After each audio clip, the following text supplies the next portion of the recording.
Sir आज का budget आपने देखा, कैसा रहा आज का बजट? ये देखिए, ये केवल और केवल देश की जनता को केवल भ्रमित करना, भ्रम में डालना और जनता को, पूरे देश की जनता को केवल और केवल उनको भ्रमित करना, यही बजट है। बजट में कोई दम नहीं है। न महंगाई की बात आई, न काम की बात आई, न स्वास्थ्य और शिक्षा की बात आई है। केवल और केवल एक सब्जबाग दिखाया जाता है, जो हर बार दिखाया गया, इस बार भी दिखाया गया है। युवाओं को काफ़ी रियायत दी गई, नौकरी पहली बार करने पर उनको 5,000 रुपये मासिक भत्ता देने की बात कही गई है। योजना बढ़ा दी। बिहार हाईवे के लिए 26,000 करोड़ रुपए, आंध्र प्रदेश के विकास के लिए 15,000 करोड़। 15,000 अरे भाई, मैंने कहा महंगाई पे कोई बात हुई है? बेरोजगारी पर बात हुई है। रोजगार रहेगा तब ना आप रोजगार की बात कर रहे हो। नौजवानों के लिए, केवल नौजवानों को बेवकूफ़ बनाने के लिए, देश की जनता को बेवकूफ़ बनाने के लिए सब्जबाग दिखाया जा रहा है। कोई ठोस चीज़, ऐसी चीज़ हो जिसको, अरे हाईवे तो हमेशा बन रहे हैं, हाईवे तो बहुत से बना रखा है इन्होंने, हाईवे टूट रहे हैं रोज, आप देख लीजिए।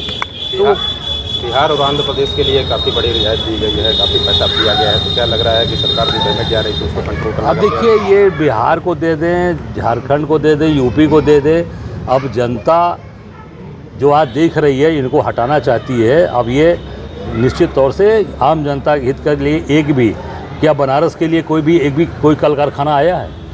कोई फैक्ट्री का अनाउंसमेंट हुआ है? यूपी के लिए कुछ हुआ है? मुझे नहीं लगता कुछ भी किए। जब प्रधानमंत्री अपने संसदीय क्षेत्र में कुछ नहीं दे पा रहे हैं, मैं समझता हूं कि ये पूरा बजट निरर्थक है और जनता को केवल भ्रमित करने के लिए। उत्तर प्रदेश सरकार में अध्यक्ष जी जिस तरीके से ओम प्रकाश राजभर और केशव मौर्य की नज़दीकी बढ़ रही है, वो भी जो एमएलसी हैं आजमगढ़ में कह दिया कि बड़ा अधिकारी तो छोड़िए, छोटा अधिकारी भी नहीं सुनता। नहीं, वो तो लगातार इनके लोग बोल रहे हैं। उसका कारण है कि जो आज जो सरकार चल रही है, जिस तानाशाही तरीके से सरकार चल रही है, आपने कल एक देखा इनके आदेश को, जो आदेश था कि आप होटल और ढाबों पर नाम लगाइए, माननीय सर्वोच्च न्यायालय ने उसको रोक लगाई है। हम सब लोग स्वागत करते हैं। तो ये केशव मौर्य और प्रकाश राजभर, देखिए, ये पूरी तरीके से सत्ता के लिए लालायित है। आम जनता में मैसेज चला गया। पहले ये था कि भाजपा के लोग सत्ता के लिए नहीं लालायित हैं, ये व्यवस्था परिवर्तन करने आए हैं। ये व्यवस्था परिवर्तन नहीं करने आए हैं, ये सत्ता की मलाई काटने आए हैं। अब वो जनता समझ चुकी है और मलाई इनको जनता जो इनके हाथ से ले चुकी है। अब ये, चाहे वो ओम प्रकाश राजभर हों, चाहे वो केशव मौर्य हों, ये सब लोग एक ही थाली के चट्टी बट्टे हैं। योगी जी की कुर्सी रहेगी कि आपको लगता है जाएगी? अब ये तो उनका अंदरूनी मामला है। मुझे लगता है कि ये लड़ाई और बढ़ती जा रही है। और केशव मौर्य की लड़ाई आज की नहीं है, ये तो पहले से चली आ रही थी। सीएम बनना चाहते थे, बनाए नहीं मोदी जी ने, योगी जी को बना दिया। और योगी जी को बनाकर अब सिराथू में भी हरवा दिया इन लोगों ने।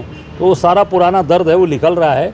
मुझे लगता है कि वो फुंसी जो है वो कैंसर का रूप ले ली है। और आगे चलकर भारतीय जनता पार्टी, ये जनता समझ गई कि केवल सत्ता लोलुप है, सत्ता के लिए सत्ता में बन ये शासन कर।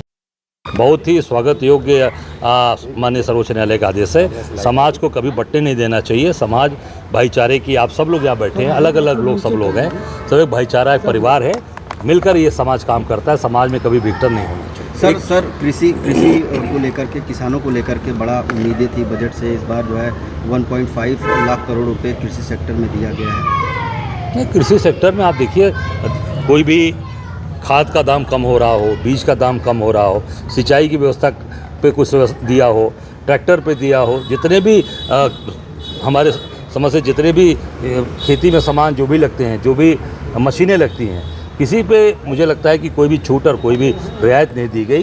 किसान सबसे परेशान रहता है। ज़्यादा बरसात हो गई तो धान खत्म, कम बरसात हुई तो धान नहीं होगा, सब्जी खत्म हो जाएगी। तो किसान सबसे परेशान रहता है। जो मूल है, इस देश का बैकबोन है, उसको सबसे ज़्यादा सुविधा देना चाहिए। मैं समझता हूँ कि सरकार किसान विरोधी है।